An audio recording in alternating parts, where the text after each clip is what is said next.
Okay, all right. Okay, That's the only thing I have. That's the only We're comment good. I have. We good? we're good. Mayor Pro Tem, you good?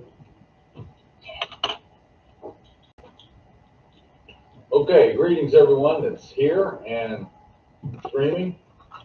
There's a big event going on at the Crown Coliseum tonight. And it's the Cumberland County Board of Commissioners and with the administration of oath of office and election of officers. And what we're going to do tonight is we're going to recess and we're going to go down and join the Board of Commissioners at the Crown Coliseum. Do I have a motion? Mayor, I'd like to make a motion that we recess this meeting until December 3rd, 2024 at 6 p.m. Second? All in favor? Seeing none opposed? And the Mayor Pro Tem has voted as well. She's resting comfortably at home from surgery. She is on my speaker. Commissioner Legg is also home and he'll be here at 6 o'clock tomorrow night. So, seeing none opposed, our meeting tonight is recessed until 6 p.m. tomorrow night, Tuesday, December 3rd. Too easy. The quickest meeting we ever had.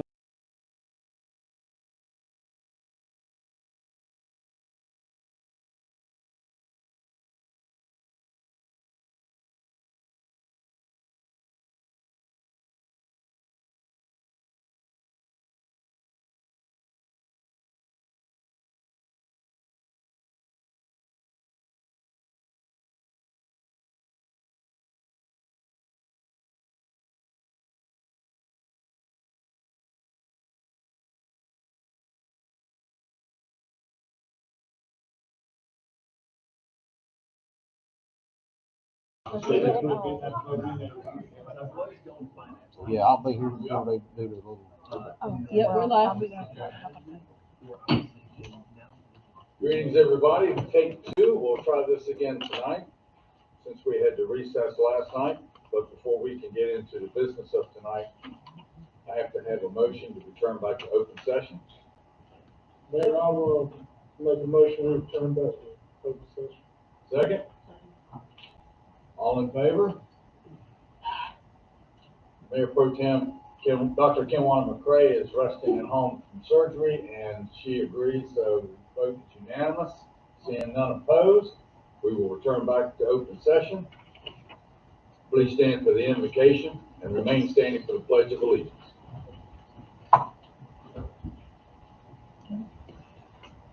Let us pray.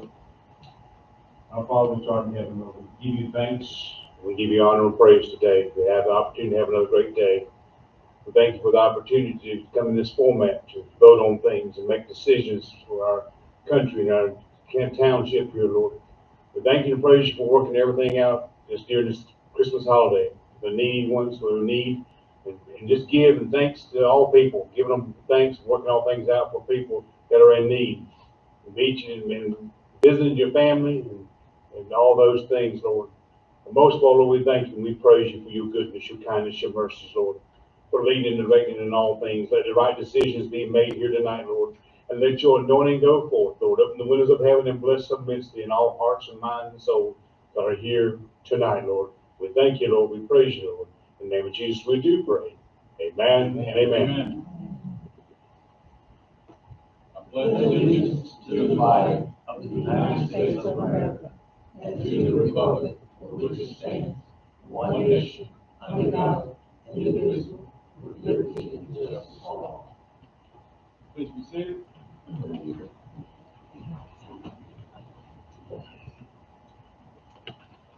Item 1 is approval of the agenda.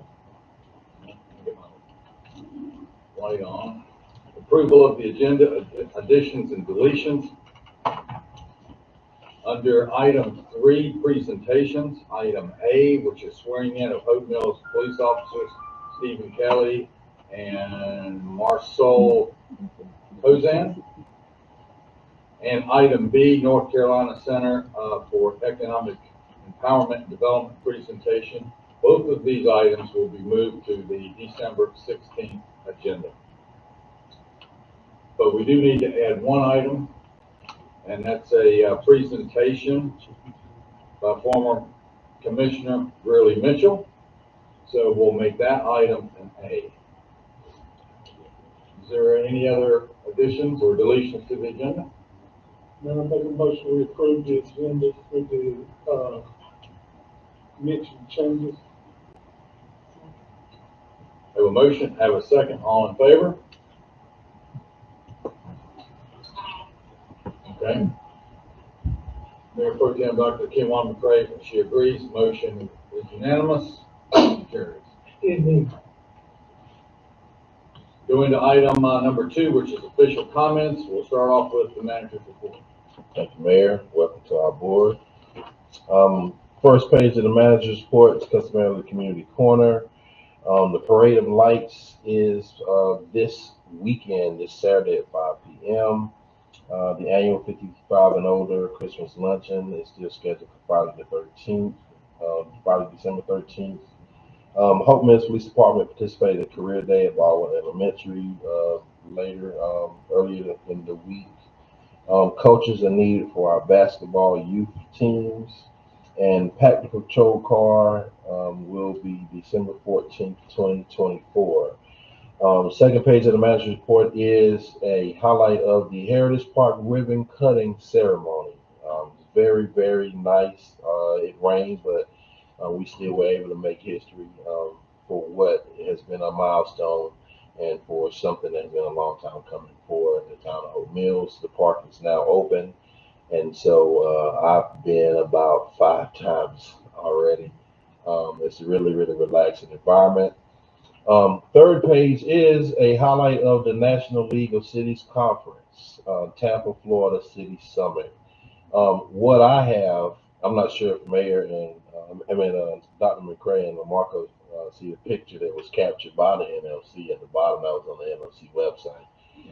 But what I have is why the conference was important to me. What I get out of these conferences is the fact that it's a national conference for every municipality in the United States. And so you have opportunities to network with other elected officials and other managers about things that you have similar issues with, whether it's homelessness, whether it's transportation. You start hearing success stories from municipalities who are able to work through some of the issues that you have, but you also find the fact that there are things that you share in common with challenges. I feel good to go to a luncheon with everyone there at the luncheon, and on the tables were pamphlets of grant opportunities. 2 of the biggest grant opportunities that were being advertised, we've actually applied for them already from the information we got from last year's conference. And so moving forward, the building bridges to trust and civility, the future work and preparing the community in terms of the sessions, the community engagement, basic needs to thrive in communities. The Soul Walk tour was very powerful. And I was able to come back with ideas that I'd like to talk to historic commission with, because on that Soul Walk is a tour that talks about the rich heritage and the history of the Black community in Tampa. But while we're talking about doing a greenway, they have ideas that we could use to put historical markers along the trail. So there's a wealth of information that you get from these conferences. But the page 3 of the manager's report is basically what it meant to me. The next page is projects updates. Wawa's Travel Center is well under construction. Dirtbag Plaza Reserve at Traymore Phase 1. Chipotle is officially up. We're still working to see if I can announce the second business inside that particular shopping center. And again, as usual, the final page is the construction updates from NCDOT, and that does conclude the manager's report for this month. Okay. Anybody have any questions for Tansi? Okay. What are your plans for implementing what you learned in Tampa that will benefit the community? In terms of specifically with historic, LaMarco and I were, in addition to the Soul Walk, we were at the River Walk tour. And The river walk is great because part of the tour was in a boat, but you had to get out, and there's a trail along the river walk. Um, Tampa did it through a nonprofit called the Friends of the Riverwalk, but they have busts of historical figures along the Riverwalk. They have a whole program that they put in place to actually parameters tied to these busts. But the first thing I looked at the market, I said that's something we can do with the Historic Commission. And so what I want to do with a grant that we're actually exploring for a greenway, I want to explore tying the Historic Commission with the Appearance Commission for markers along that are tied to the history and telling more history for the town of Hope Mills. So that's just one implementation strategy from something that's tied to a walk we went on. It relates to the preparing the community. That work session is almost like a boilerplate for community engagement. How can you better serve your community? We were in another work session that was talking about how the food bank, because if you recall, we had a food distribution about 2 weeks prior to the conference. A lady that was leading the work session works for the food bank in Winston-Salem. So we had someone from North Carolina there. And she asked a very, very powerful question. Why are you giving food away through the food bank and you hadn't taught people about healthy food habits? They started a community kitchen through their food bank that teaches elementary school kids about culinary arts. So one of the things I talked to Dr. McCray about was tying into the culinary arts department at Fayetteville Tech, partnering with the Second Harvest Food Bank, and doing a community kitchen with the Parks and Rec department at our Parks and Rec facility to do that with the 4 elementary schools that we have here in Hope Mills. So those are just 2 ideas that came out of just this particular trip. I want to stress that the grant program we're in right now came from last year's conference. So those are some of the things that I was able to pull. And Mayor has his own version. They had a whole session of mayors meetings, and Joanne had, everyone. You make it what you need it to be for your particular perspective. And I do think there's a wealth of knowledge that we were able to get. I remember one year, when I was on the board before, we went to San Antonio, Texas, and it happened to be right at Christmas time, and we got to see on their river walk their Christmas parade. And I'd love to see, we talked about this years ago about having our Christmas parade on the lake. And there were a lot of people that were interested and wanted to sign up for it, but at that time the board said, no, we're not going to do that. But that's something I'd love to see, and I think the town would love to see something like that. Maybe with boats and stuff, and have our Christmas parade on the lake. It's funny you said that. As part of the Riverwalk, they do have a boat parade in the town, in the area along the Riverwalk. I think they said that when you got about 300 boats. But that's an area that's conducive to that. I do think that that's a good idea. Whatever the idea is, you bring it back here, you try to vet it and see how you can retrofit it to where you are. But the importance of it is going to these conferences, and it felt good to see other municipalities in Cumberland County there, other municipalities in North Carolina there. There are small little sessions just with North Carolina league members and things of that nature. So it's a lot of networking there and things that I think we can continue to bring back to the town of Hope. Well, my next question, and you probably aren't going to like this, but taxpayers want to know, what was the total bill for 6 people to go to on this trip? Close to about 16,000, but I would say that 80% of that is the conference registration and travel, and so the rest of it is just per diem, this outline amount of stay. So I think that's a good question, but I want to make sure people understand if that trip was in Charlotte, the hotel stays would have been the same, the registration would have been the same, and so It's really not, I think it's a expense that's worth. If you're talking about a grant program that we started from the conference last year, we had $3.2 million in grant submissions off of one trip. I do think that's a trip that's worth the expense that we're actually incurring. Yeah, if you can balance out your expenses with the education that you receive Yes, that's and correct. what you bring back and really implement, then it would be well worth it, and I think the taxpayers would understand that. That's correct. Okay, let me see what else I've got to say. Oh, the, Heritage Park bathroom doors.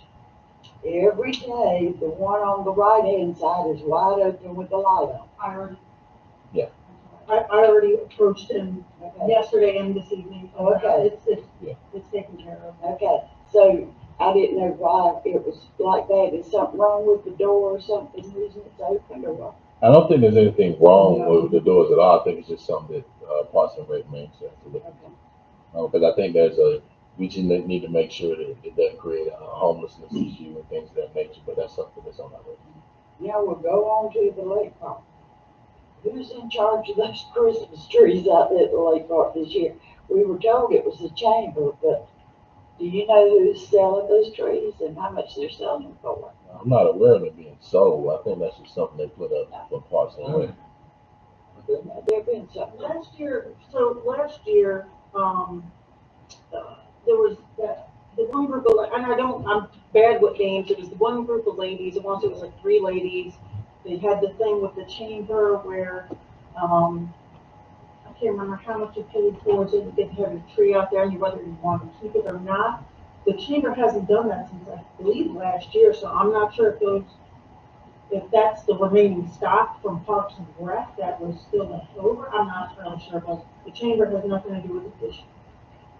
And I'll follow up with Marco, Parks and Rec, Marco Morrison to find that out. Now let's get on a funnier subject with the chief of police. What happened to the stolen tree? Did you get someone? Did you arrest anybody or whatever? I don't know what you're talking about.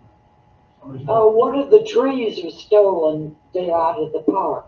And then the police there was crime scene tape that was put up there. And there was a picture made of the license plate of the people that stole it.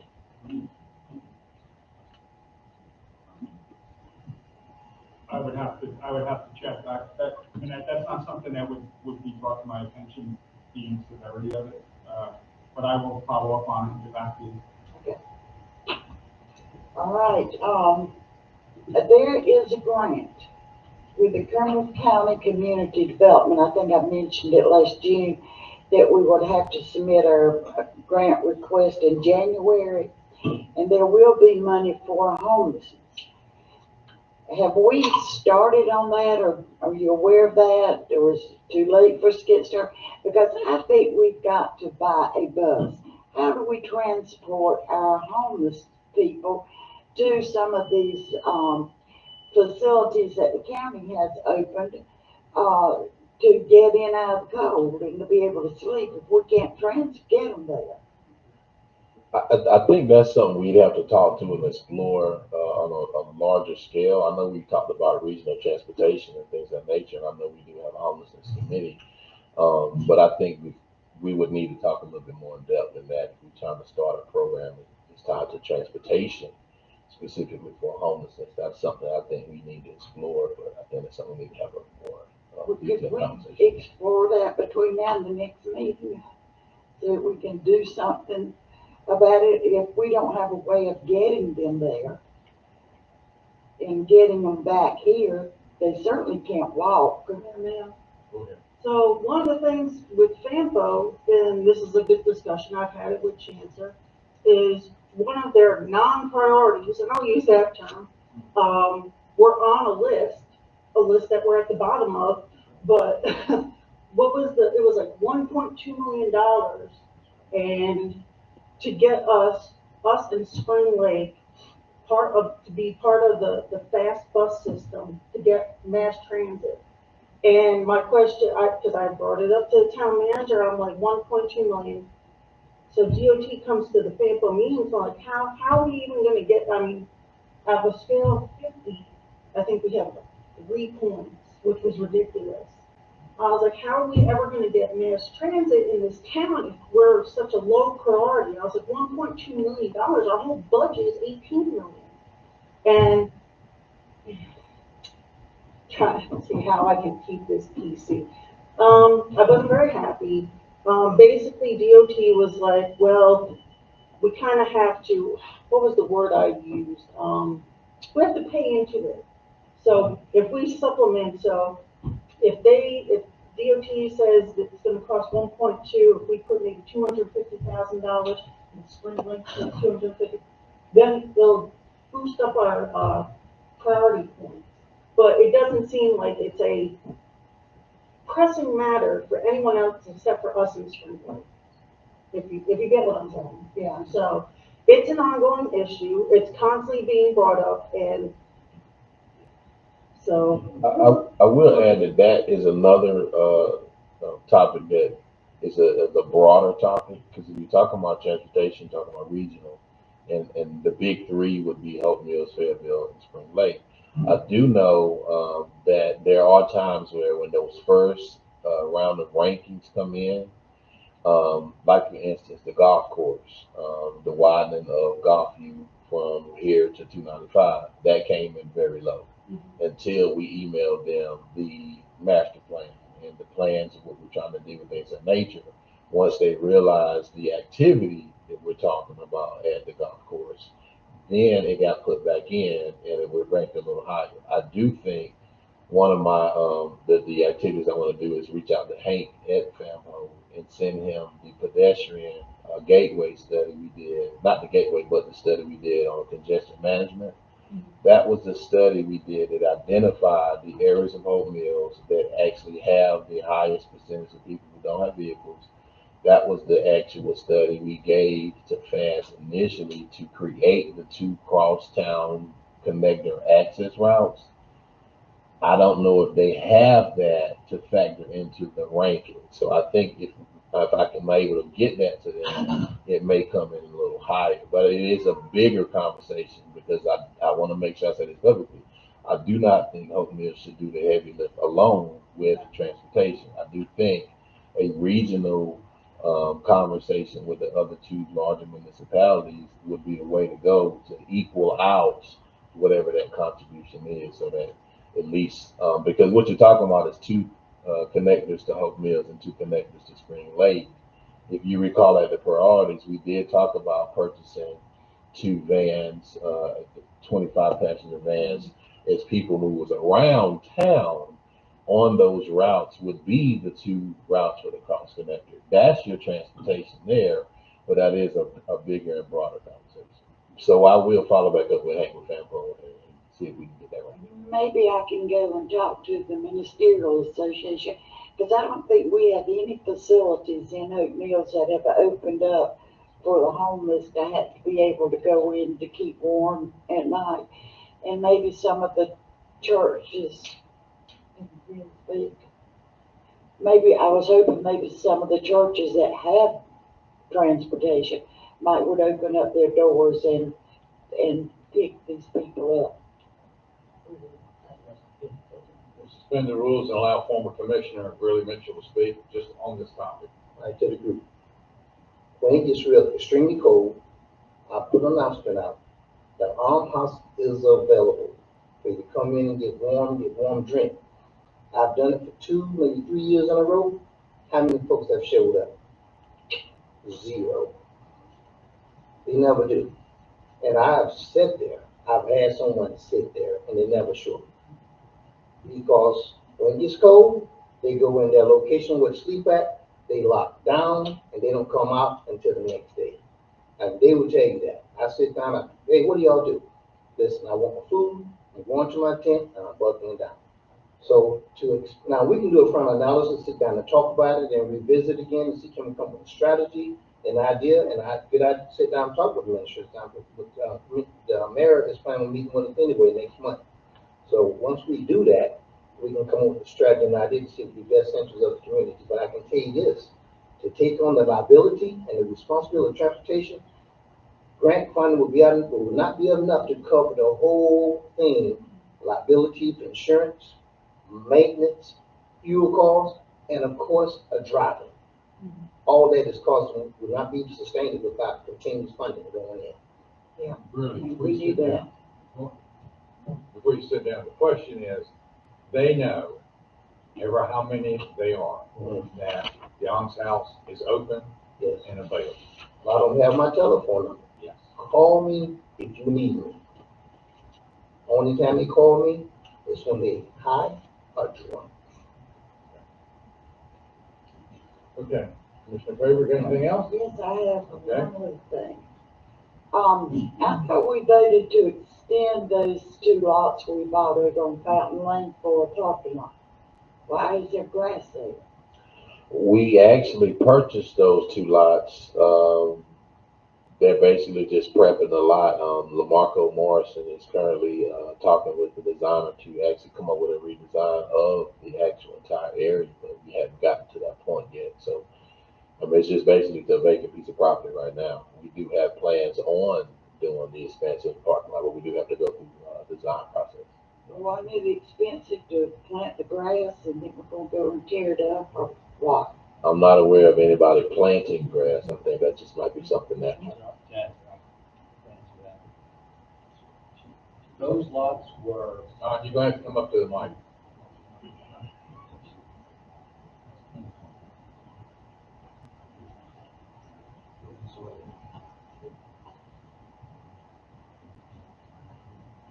those lots were used, by the contractor that did the multi-use path. We authorized them to use it for a laydown area. So they had immediate access for all of their equipment and materials that they needed for that project. The grass that's there is what they had done as part of the agreement. So after it was completed, they leveled it off and planted grass. That grass is a state requirement for erosion control, or else the town would be non-compliant. All right, well, while you're still there, have you heard anything else about your dam inspection report? Yes. Okay, will you tell us? We, just like always, we have a good inspection report. Have you gotten it already? We got it last week. Okay. I'd like to have a copy of that. I'm sure probably the rest of the board would Okay. if I could get that. It'll be a hard copy. That'd be fine. That'd be fine. Thank you. And that's all I have. Thank you, Don. Unless anybody got any questions for Don while he's standing here? Speaking of the lake, before I go sit down, January the 6th, I'm gonna start lowering the lake level for maintenance. For what? For maintenance. Oh, okay. What kind of maintenance are you gonna do? Because didn't you lower it last year and no maintenance was done? Mayor, if I may, this is not just Commissioner Craver's comments. I would like to get to my comments because I have a lot to brief as well, so. Are you finished, Commissioner Faber? And no, I want to hear what Don has to say. What are we, what kind of repairs are you gonna have to do this time that wasn't done when it was lowered before? Every year I've got to do maintenance on the sluice gate, some maintenance on the walls. But one of the main reasons that it was put into the ordinance for lowering the lake every January is for all of the homeowners to have access or more complete access to their dock and pier areas and their bulkheads so they can perform maintenance. So that's actually by a motion of the town that mandates that we do that every January for a period of 2 weeks.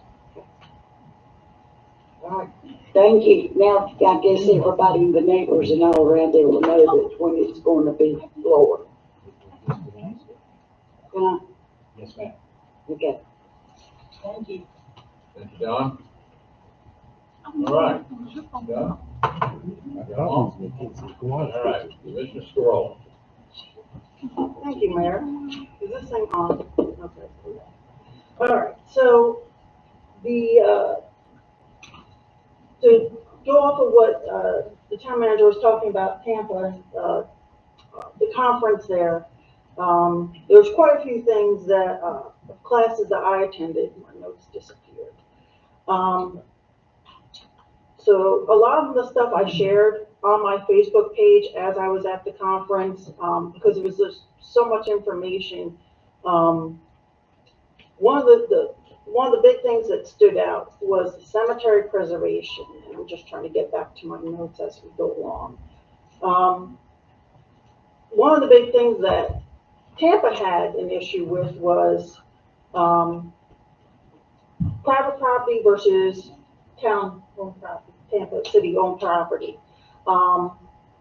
They had issues with their cemeteries where I want to say misfiling. It was intentional misfiling of plaques. Information was not recorded accurately. So, in all essential, cemeteries completely disappeared from the town. Now, that doesn't mean graves were moved. That means houses were put on top of graves. And the big question I was getting from people was how did that happen and didn't anyone say anything? Well, there was, a big racial issue of their voices weren't heard. So when they made complaints, it didn't matter. Houses were built on top of these cemeteries. If you look on the post I shared, one of the big ones was Zion Cemetery. To create low-income housing, Tampa had created these, they're basically brick buildings, and they're multi-family units, and they have the area fenced off, and there's very small patches of grass, but that area is still a cemetery. Now, because they finally were able to realize that their error in their ways, those buildings that are covering the cemetery will be tearing down, and that cemetery will be preserved to what degree they can. Now, they know there's graves there, they don't know who is there, and that's the bad part. That was for one of their cemeteries. There was also another one,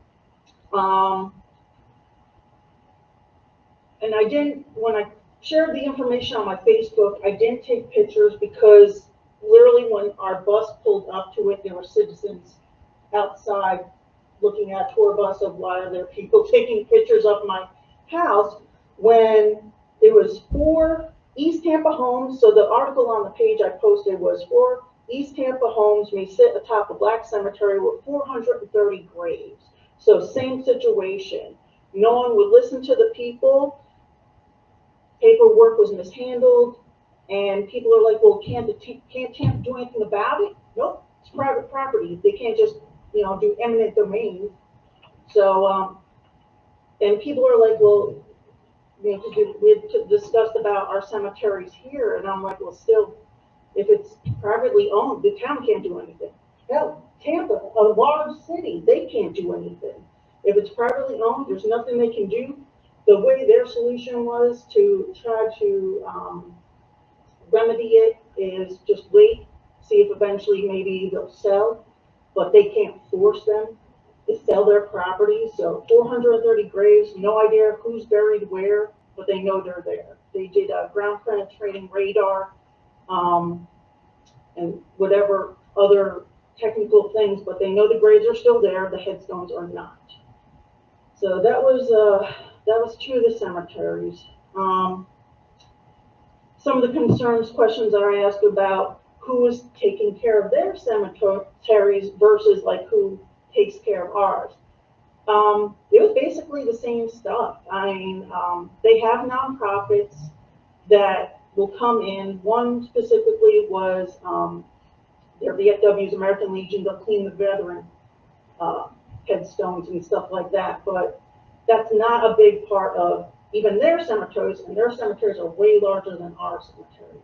It's not a, I want to say a priority, but it's, with the manpower they got, they can only do so much.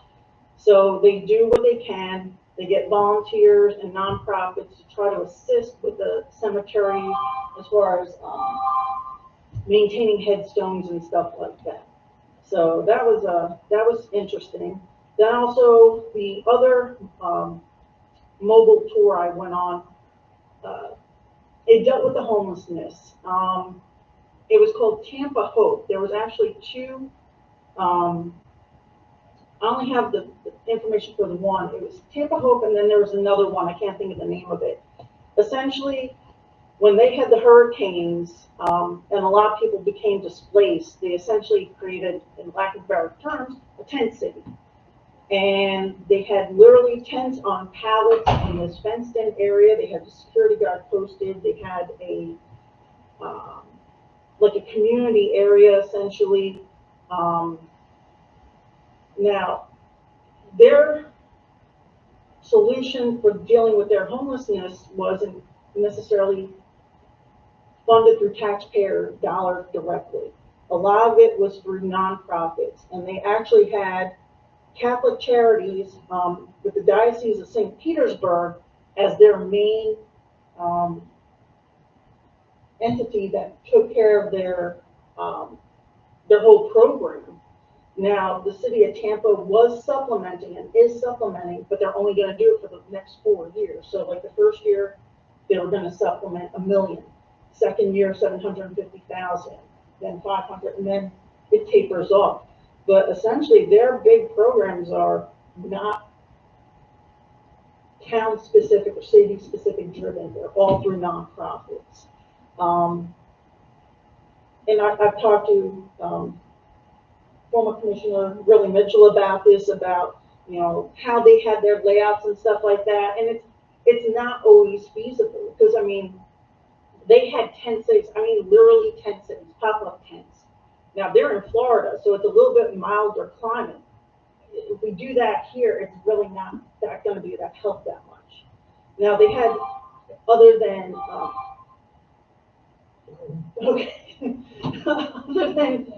other than tents, they also had these pallet houses, and they actually had it set up in the display room where they had all the what's the word I'm looking for? Where they had the different vendors and stuff. Vendors floor. Yeah, on the vendor floor. Yeah, on the vendor floor. So they had this pallet house, and it's great. I mean, it has everything that, you know, a person that they would need. However, when the price tag is $18,000 for one pallet house, that kind of is a struggle. But again, their way of handling it was having a big nonprofit basically be the driving force behind all that. They also had it was a pallet house, but it was literally a medical center that had, I don't have pictures of it, but I do have the video on the Facebook page.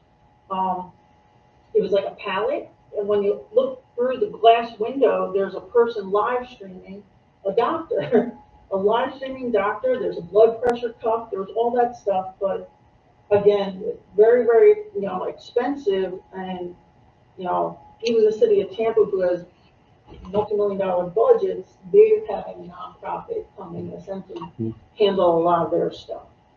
One of the classes I attended, priority budgeting, and a lot of this. Now, this was really interesting.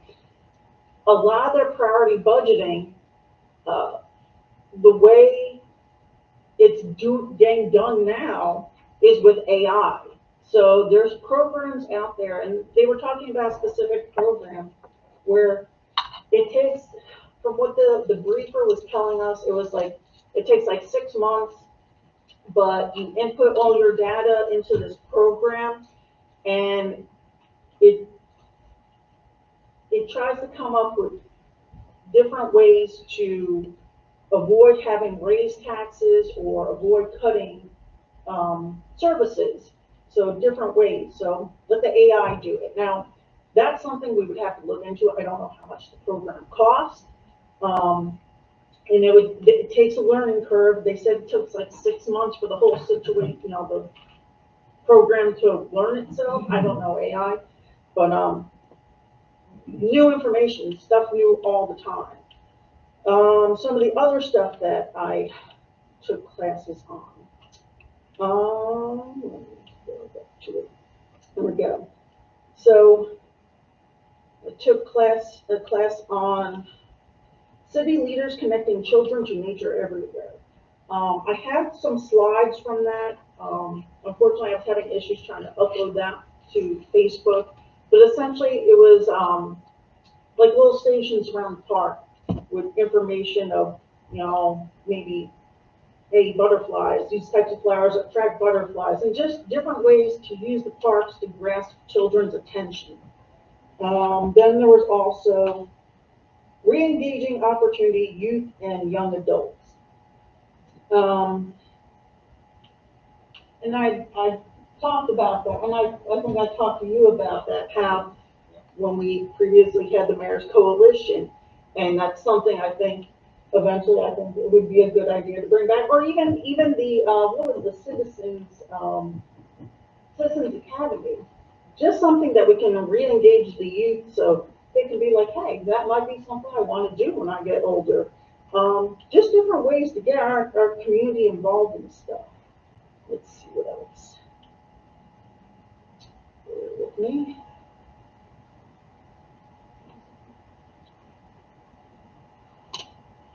That's AI process. That's a with the women's women in municipal government. Judge Hatchett was our keynote speaker, very nice woman. I got yelled at for recording her, so I didn't have a lot of that information. Trying to think what else. That is pretty much all the. I had other classes. Unfortunately, I don't have all that information with me, but it was a very good learning experience. And as the town manager had said, even when I talked with the mayor, just networking with other cities that may be in the same situation of us and seeing how they handle their situations and networking. It's just you know, we can't think of stuff. I mean, who would have thought about using AI to figure out a budget? I know I don't. It was a very good conference, a lot of information. I believe is all. Okay, thank you, Commissioner Stroll. Commissioner Marley? I have a lot, but I'll try to keep it brief. Just a couple of things. First off, I hope everybody had a happy Thanksgiving.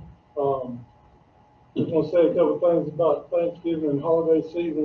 You know, I personally want to thank all the military and you know, our first responders here on the local level and abroad that they go to work during this holiday season to keep us free and keep us at home with our families. So I want to personally thank all those. Two things I just wanted to bring back to everybody's attention that was on the manager's report on the third page, two important projects. One was Reed's Journey, the wheelchair swing is in place. Thank you. Parks and Rec, town manager, thank you for that. Donna, whoever was involved in that. And the Deeper Circle roadway improvements.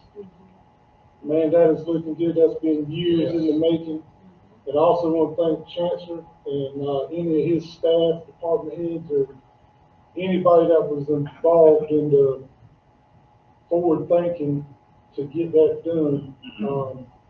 Money well spent. It's looking great. Hopefully the citizens in that area will have another way out of the neighborhood, and so will our first responders. And the last thing I got, and I'll shut up, I want to thank the 6 people that did go to that conference. It sounds like y'all got a wealth of knowledge. I personally would like to see this board do a lot this upcoming budget year, and I challenge the town manager, and I challenge every department head in this town that any employees, any department heads that want to go to any conference that's out there, any class, any school, put it in your budgets. Put it in your training budgets, and I challenge the town manager and the finance director to find a way to make that money possible, because we cannot move this town forward if we're stagnant. If we don't go to class, if we don't learn things, if we don't learn from other municipalities, if we don't go to these conferences, then we might as well fold up shop, in my opinion.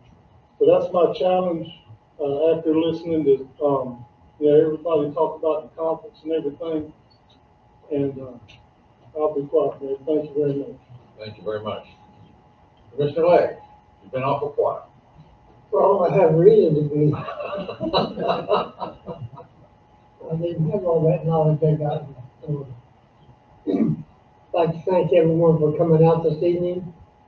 I wasn't sure how many people we would have here tonight, but this is a good time to pick up on little things that those of us who did not go to Florida can get information on now. And that's the way this board is supposed to be set up, to bring something back. So I would like to comment on Brian's statement. The road up there with the car wash, great job. Great job, Don, whoever did it. I'll echo that. Game ball for Diva Circle goes to the Public Works Director and Deputy Director Don Cisco. But that looks really great. It's been a long time coming. It's been, had holes in it for years. And now it's, I think I'm going to the wrong house. But as Brian said, I hope everyone had a nice Thanksgiving. And I hope you have a Merry Christmas. And remember, as bad as we think we are, as bad off as we think we are, just look up. Someone else is worse. So if you got a chance to help someone else, let's do it. Thanks, Mayor. Thank you, Commissioner Legg. Mayor Pro Tem Dr. McCray, you still with us? I am. Can you hear me okay? We can. Okay, I didn't know we were given a report for example tonight, but I'll just be very brief.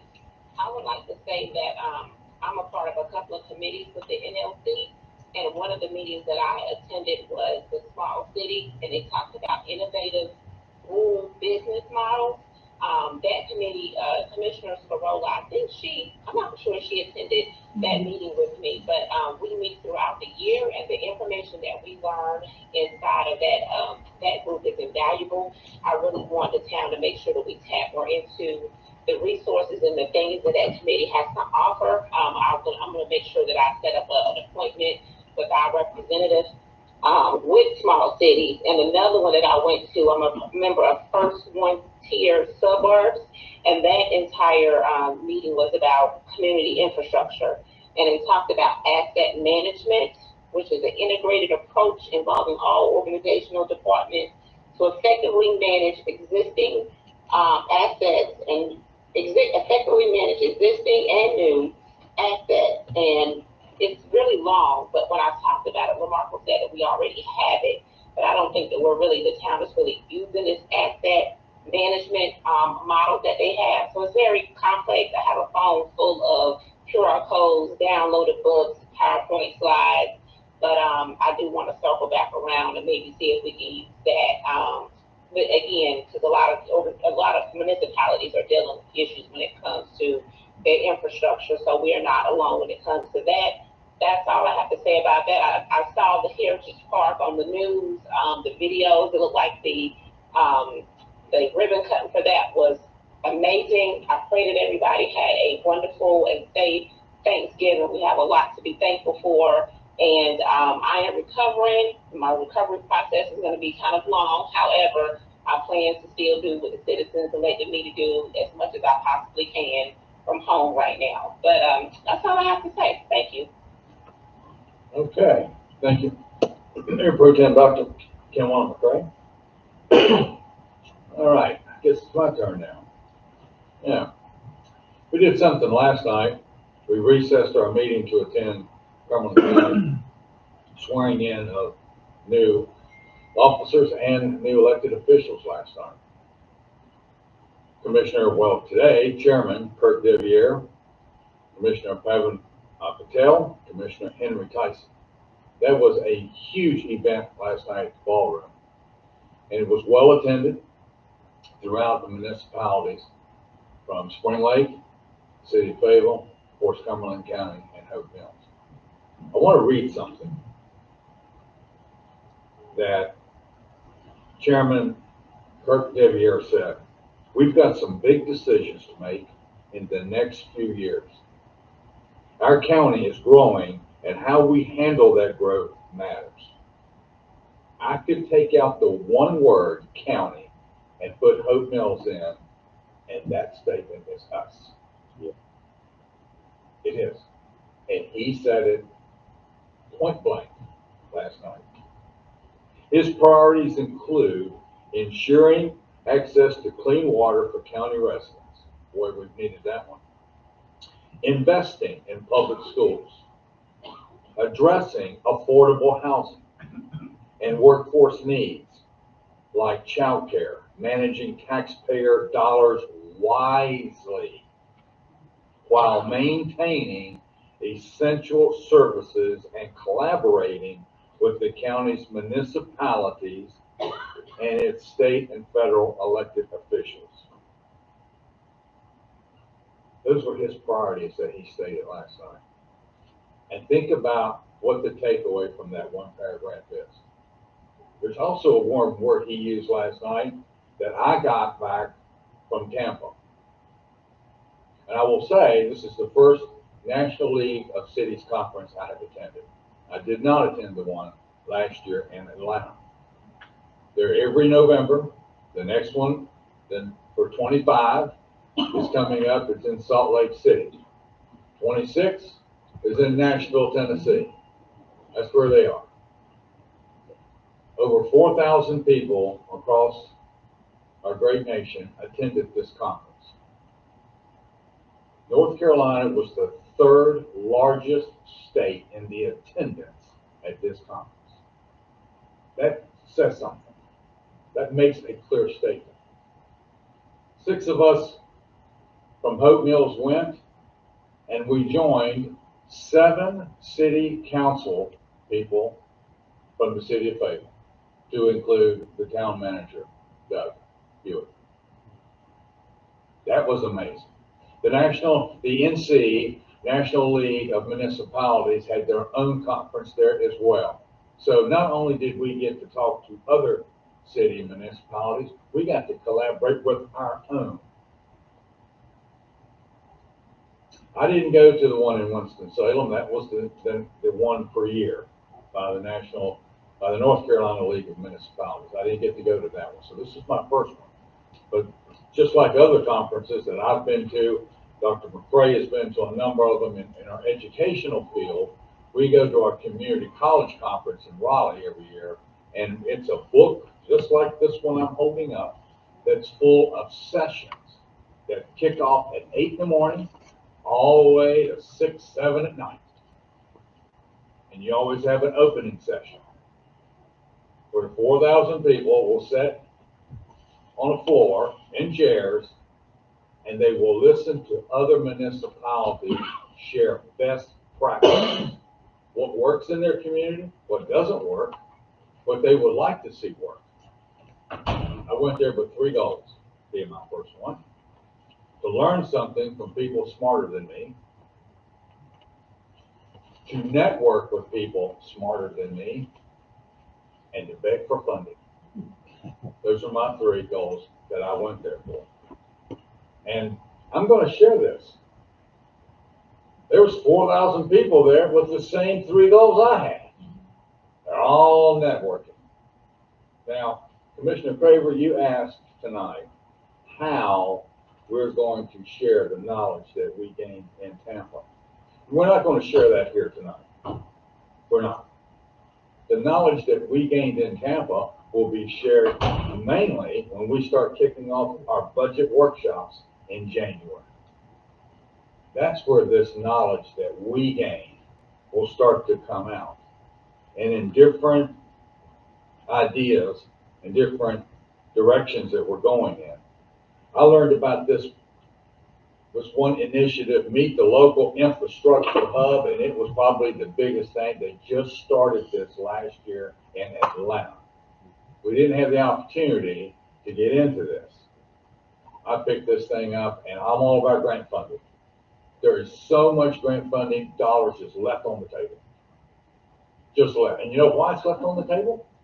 Because people don't go to conferences to learn about it. I'm a little passionate. I am. Because conferences is not a vacation. It is an opportunity to network and learn from people. I wish every one of the department heads that work for our town could go. I was in a mayor's conference, over 100 mayors across the country were in this conference for 2.5 hours. One word, I will tell you what that one word is: invest. Invest in your people. It's like all the department heads are sitting in this room. Invest in your people. What does that mean? That means exactly what Brian Marley just said. Conferences, education. Just because we've done it the same way for the last 150 years doesn't mean we have to continue doing it. Because there's so much that is changing. Zoning is changing. Planning is changing. And Emily will tell you this. Parks and Rec is changing. There was one municipality down there that brought up the same idea that Commissioner Lake said. And I even gave him credit. They've got a lake. They want a floating pond or a floating water feature in their lake. And they're down there looking for, where is it? Where is it? Money. They're down there looking for funding for a floating water feature in their lake. And I thought of Commissioner Lake. I said, you know what? He said the very same thing. So the three takeaways, and then I'll finish up. In the mayor's conference, I'm just going to share something that was said. Invest in your people. Invest in your community. Invest in projects that deliver. Identify the need. Identify those that will benefit from the need. And identify funding to support the need. There's a fourth one also. What is the return on investment, ROI, on the need? The first two, we do that quite well. In fact, we've got a wish book called a CIP that's real thick with a bunch of needs. The third one is the hard one, is how to find funding for the needs. And then who benefits from them? And that is discussion. The other thing that was said in the mayor's conference, and I heard this also in the North Carolina mayor's conference that I went to in Wilmington, which was my first one there too. I mean, I've only been a mayor for a year. And no, I didn't come into this job knowing it all. And I don't know it all tonight either. Consistency. A lot was talked about staggered terms of consistency with elected officials. I'm just going to share this because I heard it in Wilmington with our mayors, 100 mayors from North Carolina talking about consistency.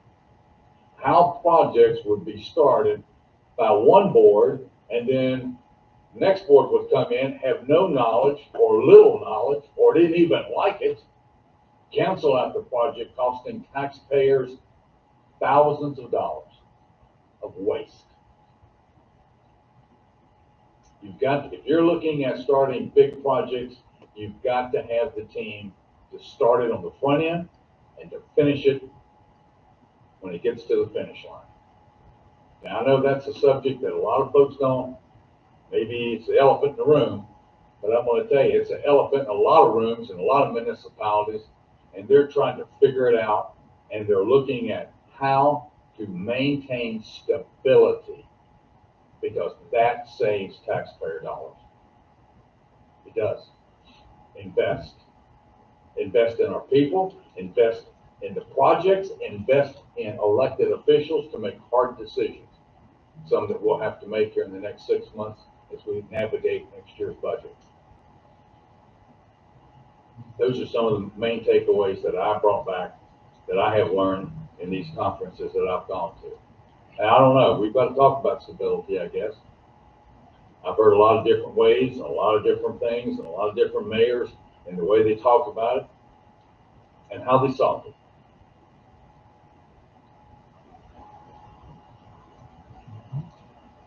All right, so we'll move on. Item number 3A, presentation by former Commissioner Gurley Mitchell. We're finally there at the 7 mark.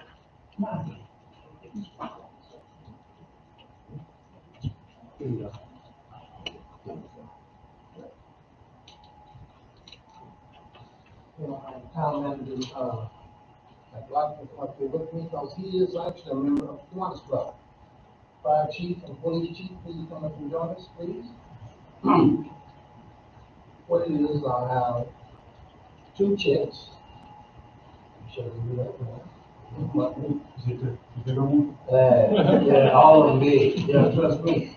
But what it is, both these chiefs, leaders of this town and their departments, have been amazing supporters of the Kiwanis Club of Hope Hills. We got phone aid, needs some help, spot on. And that's what it's all about. You guys are actually community leaders, community managers, and in military, 2 things you learn when you become a leader. That is, one is a process and one is an art. You learn how to motivate, you learn how to manage your resource to make things happen. People do an amazing job with that. So thank you both so much for supporting us in our efforts. And trust me, I look forward to us working together. And I can promise you, community, if y'all support us more, these checks are gonna be a whole lot bigger. Thank y'all.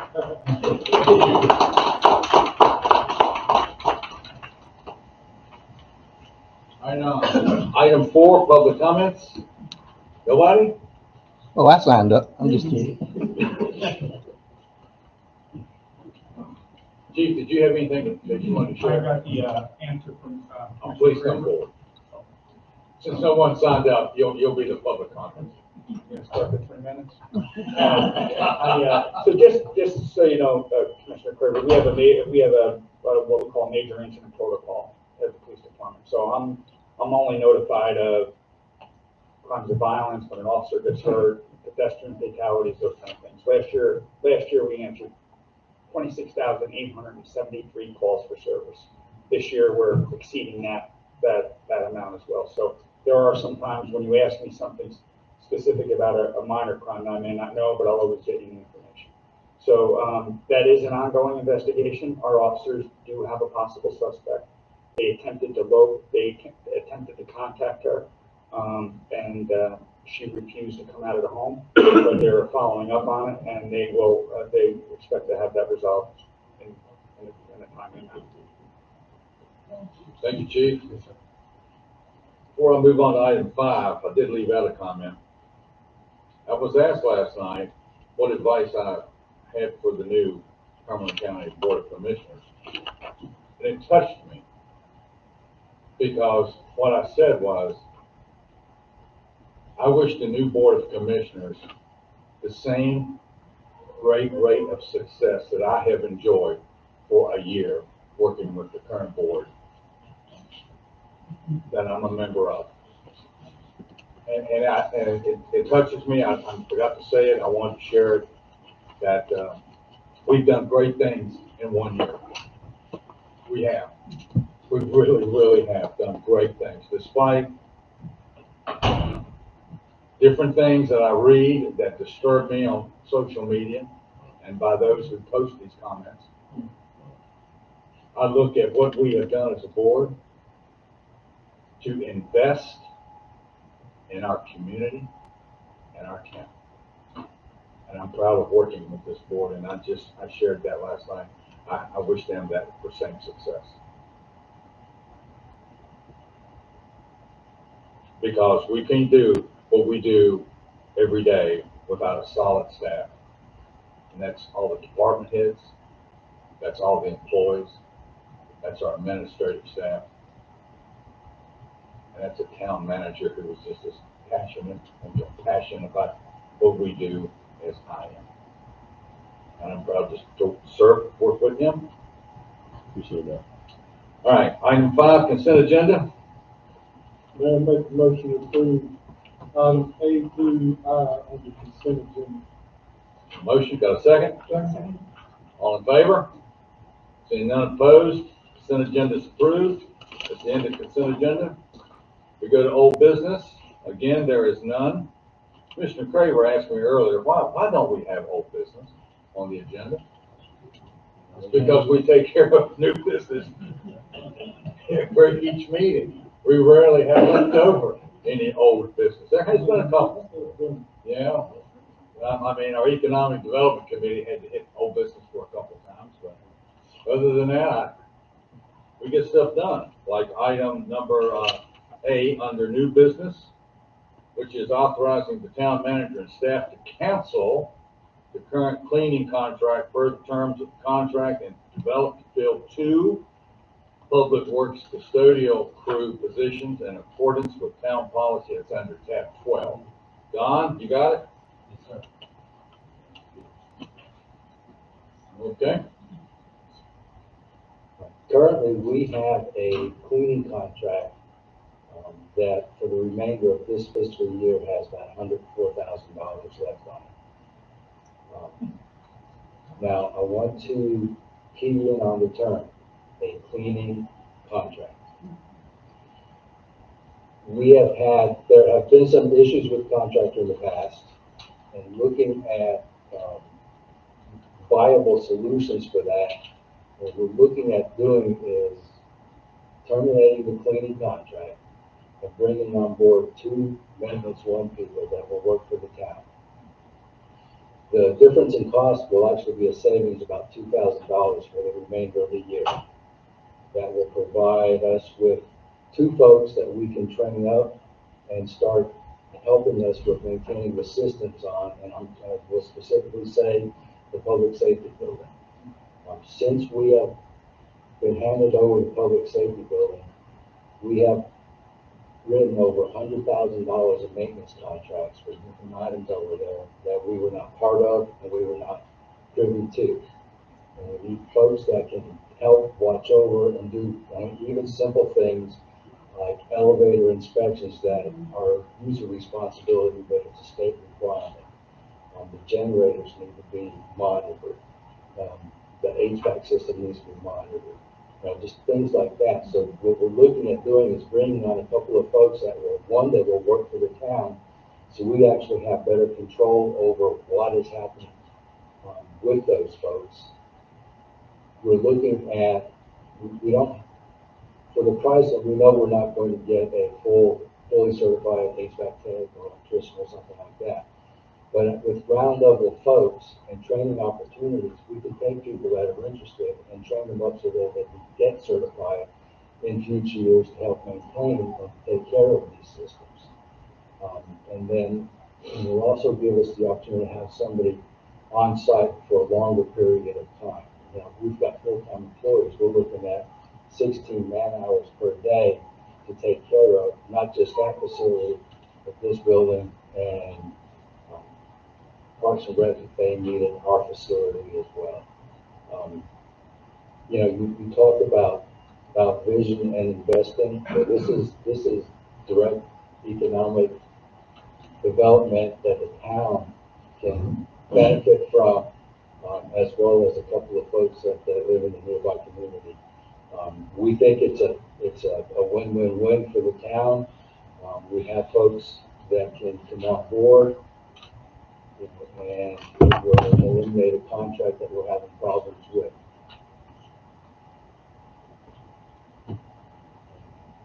Open for questions. Okay, Don, I'll start with Commissioner Scarwell. Thank you, Mayor. I'm looking at, just as a comment, not necessarily a question, ability to operate buffer. You need a soldier is what you need there. I seen that and I was like, soldier popped out, so. That would be an E1 soldier. Exactly. 11 Exactly Bravo. what we're talking here. All right, yeah. So that was my only comment. Thank you. Mr. Marley? You know, we kind of joke about stuff like that, but I went and counted. There's more than 50 windows in that building.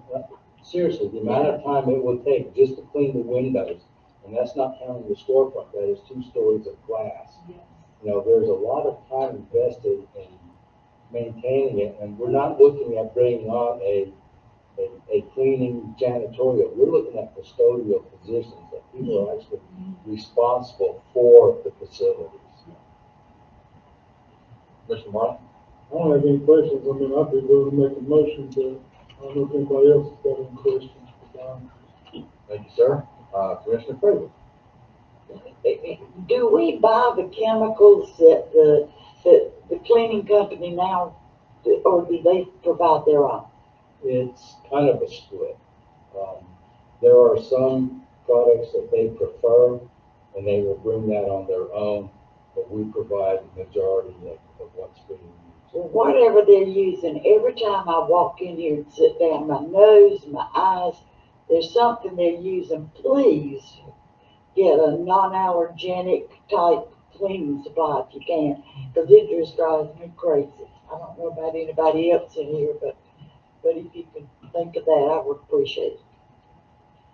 Thank you. Commissioner Lay? Thank you, Mayor. Again, I would like to thank everyone for coming out tonight. There are some interesting things touched on tonight, and some more things that we can touch on in the future that may help us out in receiving some grant money, or depending on what it's for. I apologize for my phone. When I had the truck wreck 3 weeks ago, it totaled my phone, and they gave me a new one. I'm lost. I was really lost with the old phone, but I apologize. I tried to get it turned off, and I couldn't do it. I'll get it tomorrow sometime. It's with great joy that I tell you, Merry Christmas. My age is not helping any. I'm getting up there in the years. So, but I keep trucking as long as I can, and then I bow out of this life, and I'm not looking forward to that. But I want to thank every one of you for being friends and fellow commissioners. It's tough when you get in a position where you can't be all the meetings you should be, but it's the Lord's will. You keep us around for a long time. Thank you. God bless all of you. Thank you, Commissioner Lay. Before you make that motion, I want to say the main strength of hiring these 2 maintenance workers, custodians, is because of that public safety building. Now, I looked at, and Don will tell you, so will Bruce, and so will Chancellor, what do the other municipalities do? Do they contract out? Do they have their own people? And the city has their own people. And it's because of the background checks that's in that public safety building. You can't find reputable people that can pass background checks and look at all the sensitive documents and information that is in that building. And if we're not getting the ROI on a $108,000 cleaning contract, then we need to take care of it inside in-house. And may I speak a little bit further to that? One thing that Don Cisco told us was, if you have in-house, you do a background check once, they're permanent employees. If you have the external, every time there's a change in employee with that building, you have to do another check every single time. The consistency and continuity is what we're getting with this change. it's a wonder we haven't lost something in the building, or something was damaged or missing or unaccounted for. I mean, so you really have to look at the building itself and what it provides. And this definitely is the right way to go, Don, for you and Bruce. Commissioner Marlin? Right. Make a motion, we authorize town manager and staff to cancel the current cleaning contract for the terms of that contract and to develop and fill 2 public works custodial crew positions in accordance with town policy. Second? I have a motion and a second. Mayor Pro Tem Dr. Kenwan McCray, did you have any comments? Okay. All right. All in favor? Dr. McCray votes yes, so that's a unanimous vote. Motion carries and is approved. We go into item 8. Mayor, may I take 2 minutes to address Commissioner Scarola's questions about cemeteries? Before I get to 8, yeah, go ahead. Okay, the town owns 3 cemeteries. It's McCray, Legion Road, and Adcock Cemetery. Adcock Cemetery actually used to be called Pauper Cemetery. It was owned by the mills, and when anybody that had family that worked in the mills, anybody passed, they would take bodies over there, bury them. Hey, Don, hold on one minute. Before she leaves, Gotcha. and she's trying to slide out the door. Oh, no. We welcome back our HR director, Leanne, plus a pink bow. So glad to see both of you. Have a good evening. Sorry, Don. She was trying to get out. Go stealth-like.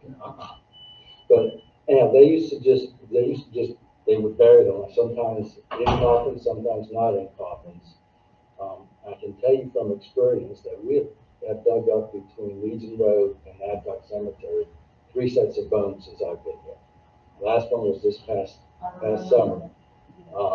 I can tell you also personally that it's not a very good feeling to be holding somebody's bones in your hands. Just so that y'all know, what we do is when that happens, we reinter the bones. And last time it was Pastor Mathis, we asked a local pastor to come and bless the grave when we reinter the bones. I've got a picture of Adcock Cemetery in 1932. It looks like cotton plants in there that are probably 3 feet tall, and you can see the tops of the headstones. Just a number of trees, all the trees that have been in there over the past several years pretty much have grown voluntarily. And those trees have caused a lot of damage to the headstones. The root system started toppling them over, and you've got headstones splitting.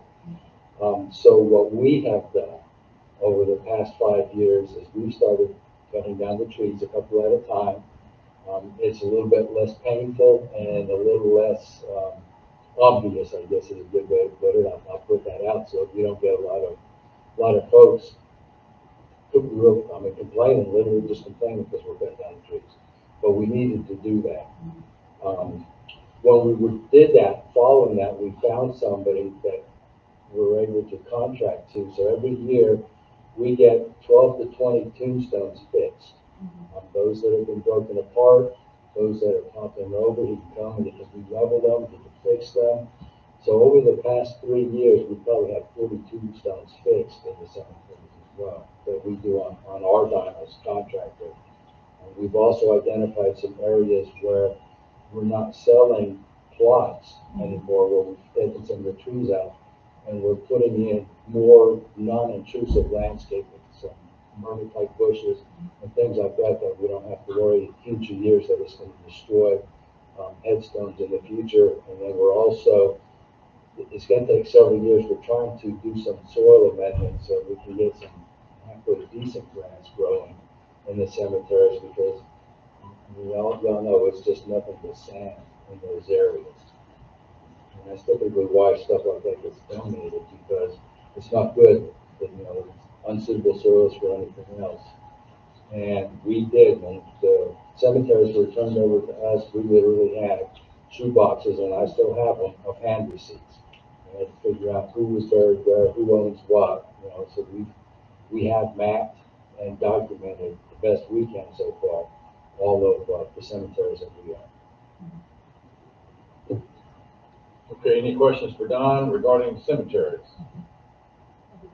Okay, Since we're on the subject, now, if you guys need help, could, you know, the HPC, we talked about, especially when I did this, went to the conference and people were watching the live stream. I know they had some stuff for the cleaning of some of the headstones. I think I talked to you about, you were concerned because we didn't want to destroy or even touch them any more than we have to, and I get that. Well, there are products made specifically to clean headstones. Yeah. Yes, and then that's one of the reasons we haven't done it at the Hope Mill Cemetery yet, but we have had a water spigot put in the Adcock Cemetery. So we have a water source there, and it's continuous improvement. We're not gonna fix it all overnight, but we do a little bit, as our budget allows, and we try to improve it every year as we go. That's what, and I think that's something I think we can look at coming budget is any way that, you know, because I know citizens want to assist in any way they can. Maybe not anything that will cause more destruction, but maybe assisting with groundskeeping. Try to, I was gonna say breaking up the cemetery, but you know what I'm trying to say. Try to make it more visually appealing. I don't know, bad with words, but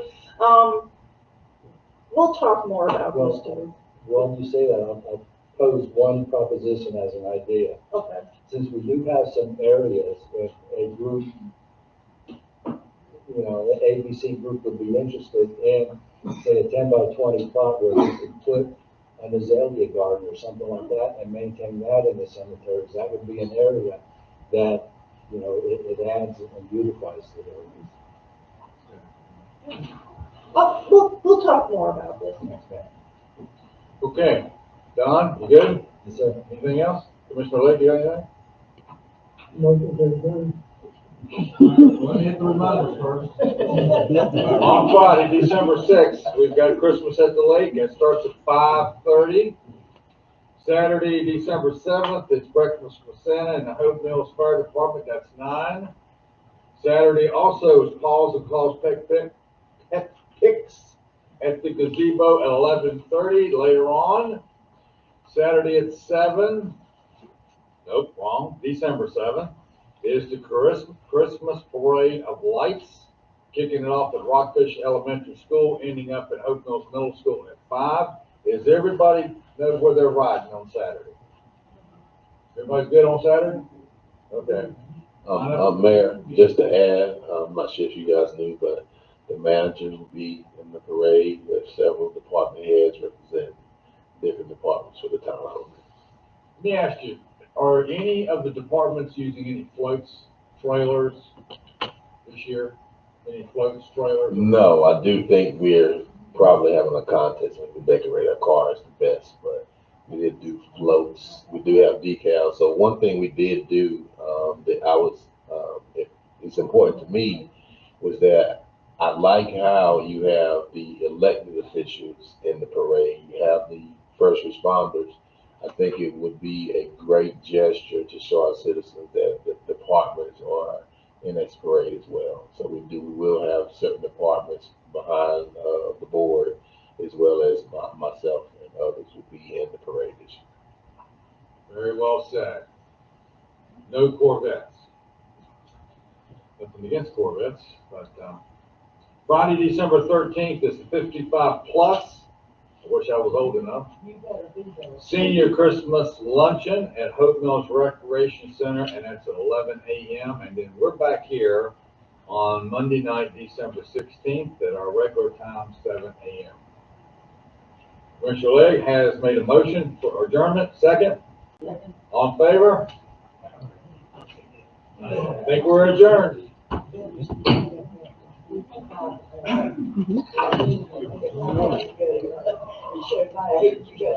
I'm not over